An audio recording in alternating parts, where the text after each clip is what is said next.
ஏசப்பாக்கு தெரியும். ரொம்ப இடி இடிக்குது, பிள்ளை பயப்படுது அப்படி சொல்லிட்டு நம்ம ஜோம் பண்ணோம்னா கொஞ்சம் இடி அப்படி வீட்டில் ரொம்ப இடிச்சதுல.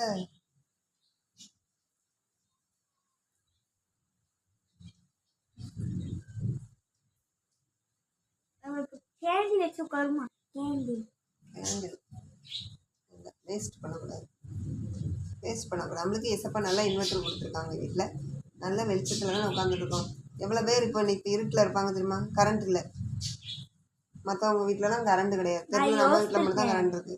நான் யோசிச்சிருக்கேன், நான் பெரிய பையனோட பிறகு காசு சேர்த்து வச்சு ஒரு வாரத்துக்கு 2 நாள் போய் ஏழைகளுக்கு உதவி செய்யணும்னு யோசிச்சிருக்கேன். Very good. அப்படிலாம் செய்யணுமா? சரியா? இப்போ சின்ன பையன், நீ இப்பவுமே இதெல்லாம் கற்றுக்கிட்டாதான் நீ பெரிய பையன் ஆனோன்னா அதை செய்வ. அப்போ ஏசப்பா மேலே பிரியமாக இருப்பாங்க. அம்மா, இப்போ நான் அப்படி செஞ்சேன்னா எனக்கு ஏதாவது நன்மை இருக்குமா? ஆமா, ஏசப்பாக்கு எனக்கு தெரியும். ஒரு வசனம் சொல்லியிருக்காங்க, ஏழைகளுக்கு நம்ம கொடுக்கறது ஏசப்பாக்கு நம்ம கொடுக்கறதுன்னு சொல்லி. அப்போ ஏழைகளுக்கு கொடுக்கணும். ஏழைகளுக்கு கொடுத்தா ஏசப்பா கொடுக்கறது மாதிரி. ஆமா. அதுலயும் ஒரு டவுட் இருக்கு எனக்கு. நல்லவங்க யாரு கெட்டவங்க யாருன்னு எப்படி தெரியும்? கரெக்ட். இதுக்கு தான் ஏசப்பாட்ட என்ன செய்யணும்? ஞானத்தை கேட்கணும். சரியா? அதை மாதிரி நீ ஞானத்தை கேட்கணும். ஏசப்பாட்ட கேட்கணும். ஏசப்பா, நான் இப்போ எனக்கு நான் பைசா வச்சுருக்கேன், யாருக்கு கொடுக்கணும் ஏசப்பா? எனக்கு ஆளை காட்டுங்க அப்படி சொன்னேன்னா ஏசப்பாவே என்ன செய்வாங்க? யாருக்கு நீ உதவி செய்யணுமோ அவங்களும் உன்கிட்ட கொண்டு வந்து விடுவாங்க. இல்லை அப்படின்னா ஒன்னியே அந்த வழியாக நடத்திட்டு போவார். சரியா? அப்போ கண்ணுக்கு முன்னால் ஒருத்தவங்க கஷ்டப்படுறாங்கன்னு வச்சுக்கோமே, கண்ணுக்கு முன்னால் யாராவது ஒரு பாட்டிமாவோ ஒரு தாத்தாவோ யாரும் இல்லைன்னா ஒன்றை மாதிரி வயசில் ரொம்ப கஷ்டப்பட்ட பிள்ளைங்க எத்தனை பேர் இருக்காங்க? ரொம்ப சாப்பாடு கொள்ளி இல்லாமல் கஷ்டப்பட்ட பிள்ளைங்க இருக்க தானே செய்கிறாங்க. அவங்கள வந்து கண்ணுக்கு முன்னால் காட்டுவார். சரியா? நீ சும்மா தான் போய்கிட்டு இருப்ப, ஆனால் அந்த காசு கையில் இருக்கும். அப்போ உள்ளத்தில் ஏவுவார். உன் உள்ளத்துலேருந்து ஒரு ஏவுதல் வரும். சரியா? நீ அந்த பிள்ளைக்கு கொடு, அந்த பிள்ளைக்கு நீ செய் அப்படின்னு சொல்லி சொல்லுவார். அப்போ நீ என்ன செய்யணும்? அந்த பிள்ளைகளுக்கு நீ வந்து நீ சேர்த்து வைக்கிறல பைசா, அதை வந்து நீ கொடுக்கணும். ஒரு தடவை ஞாபகம் இருக்கா? அண்ணன் சொன்னான் தெரியுமா? இந்த ரோட்டில் ஒருத்தங்க உட்காந்துட்டு இருந்தாங்க, அவன் சேர்த்து வச்ச காசை கொண்டு போய் கொடுத்தான் தெரியுமா? எவ்வளோ வச்சு? 50 ரூபாய் 100 ரூபாயோ எவ்வளோ வச்சுருந்தால வச்சுருந்தான். கொடுத்துட்டு சொன்னான், எனக்கு கொடுக்கணும்னு இருந்துச்சுமா அப்படின்னு. அதான் கொடுத்தேன்.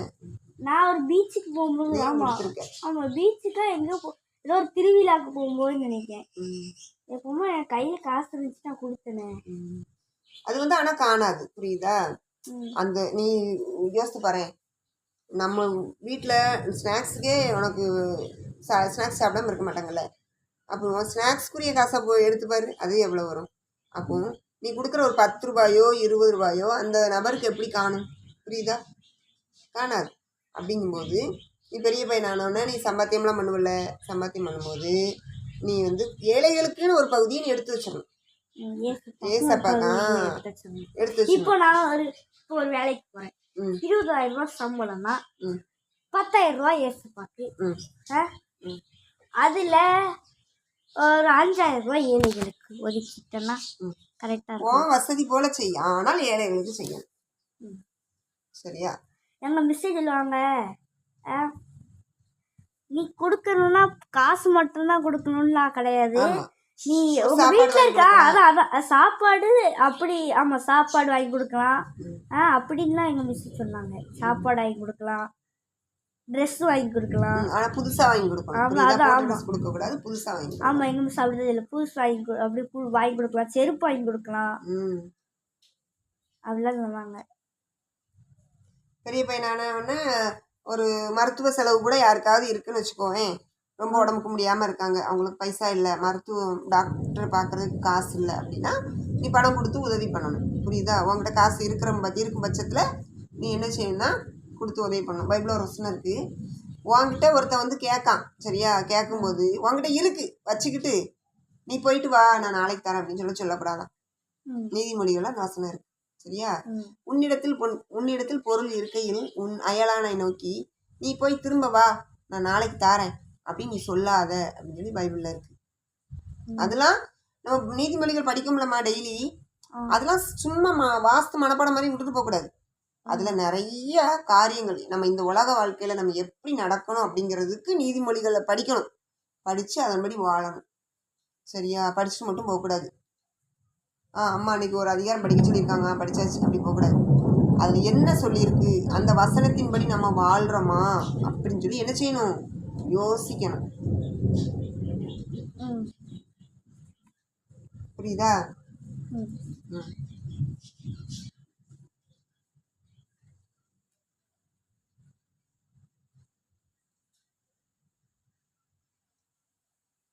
அம்மா இப்போ எனக்குன்னு ஒரு தூதர் இருக்கான்ல, அவன் இங்க தானே இருப்பான். அவன் சொல்லுங்க இருக்காங்க, அந்த தூதன் இங்க தானே இருக்காங்க. நம்ம ரெண்டு இப்ப பேசிட்டு இருக்கோம்ல, அதை கேட்டுக்கிட்டு இருப்பாங்க. எனக்கு எங்க சார் சொன்னாங்க எனக்கு சொன்னாங்க, நாம தூங்கின உடனே அந்த தூதன் போய் அது இங்க நடந்தது நல்ல விஷயங்களையும் சொல்லுவான், கெட்ட விஷயங்களையும் போய் ஏசப்பாட்ட சொல்லுவானா. ஆமா சொல்லுவாங்க. பைபிள்ல இதுக்கும் ஒரு காரியம் இருக்கு. யாருன்னு சொல்லு. தேவதர்கள் போயிட்டு வந்தாங்க. அது ஏதோ இதுன்னு தெரியல, ஆனா ஏணியில போய் மேல போயிட்டு வருவாங்க. ஏணியில ஏறி அப்படி இறங்குவாங்கல்ல. அதெல்லாம் என்னன்னா, தேவதூதர்கள் வந்து நம்மளுக்கு ஆண்டருக்கும் நம்மளுக்கும் கான்டாக்ட்ல தான் இருப்பாங்க. நம்ம இப்போ பூமி இப்போ காலையிலேருந்து இவ்வளோ நேரம் என்னென்ன நடந்திருக்கு எல்லாம் மேலே போகும். அப்புறம் அங்கேருந்து வார்த்தைகள் வரும் கீழே.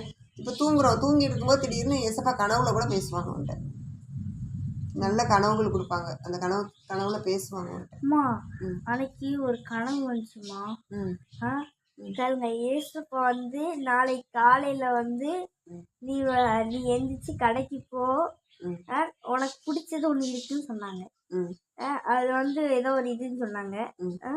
அன்னைக்கு காலையில அவங்ககிட்ட 5 ரூபா ஏதோ கேட்டுட்டு போனேன். நான் போன அந்த இடத்துல அது லாஸ்டா அந்த இது இருந்துச்சு. லாஸ்ட் ஒரு இது என்னன்னு தெரியல. ஆமா, ஆனா இது 10 ரூபாய்க்கு நினைக்கிறேன். ஏதோ அது நான் வாங்கணும்னு இருந்தேன். லாஸ்ட் ஒண்ணு கடையில இருக்கு.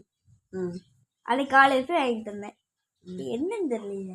அப்போ ஏசப்பா வந்து பேசுறாங்க. 10 ரூபாய்க்கு ஏதோ வாங்கினேன். அப்பாட்டியா என்னன்னு தெரியல. என்ன அதாம்மா, ஏசப்பா வந்து பேசுறாங்க. நீ வந்து நல்ல பிள்ளையா வளரணும். நீ திடீர்னு கோவப்படுற. சரியா? திடீர்னு ஒரு மாதிரியா நீ கொஞ்சம் அம்மா வந்து முரண்டு பிடிக்கிற. சரியா? அந்த மாதிரிலாம் பண்ணக்கூடாது. இன்னைக்கு மத்தியானம் கொஞ்சம் ஒரு மாதிரியா வந்தல்ல. அதெல்லாம் ஏசப்பாட்ட சொல்லி மன்னிப்பு கேட்டுறணும். இப்போ ஏசப்பா வந்தாங்கன்னா என்ன பண்ணுறது? இப்போ நம்ம ஒரு குட்டி ஜெபம் தானே பண்ணோம். முழங்கால் போட்டு கூட ஜெபம் பண்ணலை. அவ்வளோ இடி இடிச்சுது. வீட்டுக்குள்ளேயே மின்னல் வர்ற மாதிரி இடிச்சுதுல. ஏசப்பா எங்களுக்கு இதை தாங்கிறதுக்கே முடியல. ஏசப்பா எங்களுக்கு கொஞ்சம் அந்த இடியை நிப்பாட்டுங்க ஏசப்பா தானே சொன்னோன்னு நிப்பாட்டிட்டார்ல. அவ்வளோ பெரிய இடி இடிக்கலம்மா, சும்மா லைட்டாக அடி இடிக்கிற, அவ்வளோதான் இடிக்குது. அப்போ எப்படி புரியுதா உனக்கு? ஏசப்பா எப்பவும் நம்ம கூடயே இருக்காங்க. பேசுறத கேட்டுக்கிட்டே இருப்பாரு. அப்போ நீ கோவப்படும் போது ஏசப்பா வருத்தப்படுவாங்களா மாட்டாங்களா? புரியுதா? நீ கோவப்படும் போது, எரிச்சல் படும் போது ஏசப்பா வருத்தப்படுவாங்க. என் ஜோயல் இப்படி இருக்கானே, எவ்வளோ தூரம் நான் அவனை நடத்துறேன், ஆனால் இந்த விஷயத்துக்கு போய் இப்படி சின்ன விஷயத்துக்கு போய் இப்படி கோவப்படுறானே அப்படின்னு சொல்லுவாங்க தானே. அப்போ நீ அதிலலாம் கவனமாக இருக்கணும். கோபம் வந்ததுன்னா அப்படி கண்ட்ரோல் பண்ணிட்டு அப்பால பேச சாத்தானே, கோவப்பட மாட்டேன் ஏசப்பா. தினமும் எனக்கு காலையில் எழுந்தாலே பயம் இருக்குமா. என்ன பயம்? சாத்தா என்கிட்ட இருக்கானோ அப்படின்னு பயமா இருக்கும். அதனால அப்படி வரும்போதே நான் அப்பால இப்போ சாத்தானேன்னு சொல்லிடுவேன். இல்ல உனக்கு இது இந்த மாதிரி வராத, இப்ப ஏன் புதுசா வருது? இல்ல பயம் கொடுக்கும். அந்த பயம் வரும்போதே அது இப்படி வரும். சாத்தா இருக்கு. சாத்தானே உன்கிட்ட கிடையாது. புரியுதா? அந்த பயத்தையே அவன் தான் கொண்டாடுறான். இல்ல சாத்தா அப்படி சொல்லல. சாத்தா எனக்கு வர்ற இது மாதிரி முன்னாடி இருக்கிற மாதிரி காட்டுது. ஆனா நான் அப்பால இப்போ சாத்தான்னு சொன்ன பிறகு அது மறைஞ்சு போயிருது. எனக்கு எந்த அடுத்து நான் எவ்வளவு சாதாரணமா இருக்கேன். சரியா? ஏசப்பா நீ அதை சொல்லல. ஏசப்பாவை நீ எப்பவும் பிடிச்சிக்கோ, எப்பவும் வச்சுக்கோ. விசேஷம் பக்கத்துல கூட வர மாட்டான். சரியா? அதே மாதிரி சரி அம்மா, நான் ஒரு ரூல் போடுறேன். தினமும் நான் பாட்டு கேட்பேன். நான் பாட்டு பாடுன்னு சொல்லிட்டு இருக்கோம். நீ உன் குரல் நல்லா இருக்கு, இனிமையா இருக்கு, நீ பாடு. அப்லோட் பண்ணி போடுங்க. ஆமா நீ பாடு, நீ தான் பாடவே மாட்டேங்கியே. இப்போ நான் பாடுறத அப்லோட் பண்ணி போட்டா ஏசப்பா சந்தோஷப்படுவாங்க. நீ வந்து இங்க பாரு, யார் பாக்குறா, எத்தனை பேர் பாக்காங்க, எத்தனை லைக், எத்தனை கமெண்ட், இது முக்கியமே கிடையாது. போட்டா ஏசப்பா மகிமைப்படுறாங்களா அப்படின்னு சொல்லி பார்க்கணும். சரி, ஏசப்பா கண்டிப்பா மகிமைப்படுவாங்க. நீ சின்ன பையனா இருக்கியா, நீ உன் குரல் ஏசப்பா நல்லா கொடுத்துருக்காங்க. எதுக்காக கொடுத்துருப்பாங்க? என் ஜோயல் நீ நல்லா பாடி மகிமைப்படுத்துவான்னு சொல்லி தான் நல்ல குரல் கொடுத்துருப்பாரு. நீ உன் குரல் அப்படியே அமைக்கிக்கிட்டு நீ ஒன்றும் பாடாம அப்படியே இருந்தேன்னா அவர் வேதனைப்பட்டு வர மாட்டாரா? உன் குரலை நல்லா நீ ஆண்டவருக்காக பாடி நீ அவரை மகிமைப்படுத்திக்கிட்டே இரு. சரியா? ஆமா, அது ரொம்ப முக்கியம். அம்மா என்கிட்ட ஒரு டவுட்டு என்ன தெரியுமா? இப்போ ஒருத்தன் எல்லாத்துலயும் பெர்ஃபெக்டா இருக்கான், ஏசப்பாக்குள்ள பெர்ஃபெக்டா இருக்கான், சரியா? இப்போ லாஸ்டா ஒரு நாள் சண்டை போட ஆரம்பிச்சிட்டான், சரியா? அன்னைக்குதான் ஏசப்பா வராங்கன்னா ஏசப்பாவை விட்டுட்டு போவாங்களா, இல்ல தண்டனை கொடுத்து கூட்டிட்டு போவாங்களா பரலோகத்துக்கு? அவ்வளவு நாள் நல்ல பிள்ளையா இருந்தானா, கடைசி நேரத்துல அப்படி பண்ணிட்டானா? கடைசி நேரத்துல அவர் வரும்போது கூட நம்ம வந்து பெர்ஃபெக்டா இருக்கணும். இல்லன்னா விட்டுட்டு போயிடுவார். விட்டுட்டு விடுவாங்க. ஆமா, எவ்வளவுதான் அதுக்குதான் அப்பப்ப ஏசப்பாட்ட என்ன செய்யணும், நம்ம பாவத்தை ஒப்புரவாக்கிக்கிட்டு கழுவிக்கிட்டே இருக்கணும். அவருடைய ரத்தத்தினால என்ன செஞ்சுக்கணும், கழுவிக்கிட்டே இருக்கணும், மன்னிப்பு கேட்டுக்கிட்டே இருக்கணும் ஏசப்பாட்ட. நம்ம இப்போ ஒரு சின்ன தப்பு பண்ணிட்டோம், அறியாம நான் ஏசப்பா மன்னிச்சிருங்க ஏசப்பா, ஏதோ என்ன பண்ணிட்டேன்ப்பா, என்ன மன்னிச்சிருங்கப்பா அப்படின்னு சொல்லி என்ன செஞ்சிடும், மன்னிப்பு கேட்டணும். உடனே மன்னிப்பு கேட்டணும். சரியா? மன்னிப்பு கேட்டா மன்னிச்சிருவாங்க. ஓகேவா? வேற இன்னைக்குதான் பேச ரொம்ப டைம் கிடைச்சிருக்கு. ஆமா, நல்ல மழை இடியா இருந்தவொடனே கம்முன்னு உட்காந்து நல்லா கேள்வி மேல கேள்வி கேட்டுட்டு இருக்க நீ அம்மாட்ட. ஆமா, அம்மாவுக்கும் எல்லாம் தெரியாதுமா. அம்மாவுக்கும் எல்லாமே தெரியும் அப்படின்லாம் கிடையாது. நிறைய காரியங்கள் அம்மாவுக்கு தெரியாது, நிறைய கத்துக்கிட்டு இருக்கேன். ஏசப்பா அதே மாதிரி பெருமைப்படுறவங்கள சுத்தமா பிடிக்காது. பெருமை உள்ளவனுக்கு தேவன் எதிர்த்து நிக்காராம் ஏசப்பா. ஆமா, அதனால பெருமைப்படக்கூடாது. நம்ம அண்ணன் கொஞ்சம் என் கிளாஸ்ல ஒருத்தன் இன்னைக்கு நான் தான் கிளாஸ்லயே நல்லா படிப்பேன், ஏதோ இதுல நல்லா விளையாடுவேன் அப்படி இப்படின்னு சொல்லிட்டு இருந்தான், சரியா? சொன்னவன் அன்னைக்கு லாஸ்ட் டே விளையாண்டுட்டு இருந்தோம், விளையாண்டதுல எல்லாத்துலயும் அவுட்டு, அவனால ரன்னே எடுக்க முடியல. ஆனா அத வந்து நம்ம வந்து தவறாக நம்ம சொல்ல வேண்டாம். சொல்றேன் நான் நல்லா விளையாடுவேன் அப்படின்னு பெருமையை சொல்லிட்டு இருந்தானா. பெருமைப்படக்கூடாது. பெருமை உள்ளவனுக்கு தேவன் எடுத்து நிற்கிறாரு. தாழ்மை உள்ளவர்களுக்கு என்ன செய்யறாரு? கிருபை அளிக்கிறார்.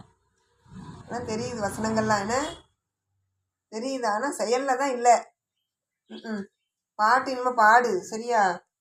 நீ நல்லா பாடுவ. முன்னால அம்மாவே ஆசைப்பட்டு கேட்பேன், தன்னால பாடிக்கிட்டே விளையாடுவேன். ஆனா இப்ப கொஞ்ச நாளா தான் நீ பாட மாட்டாங்க, அப்படி பாட்டு ஃபுல்லா மறக்குது உனக்கு. சும்மா ஒரு பாட்டு எடுத்தீங்க பாருங்க. என்ன பாட்டு?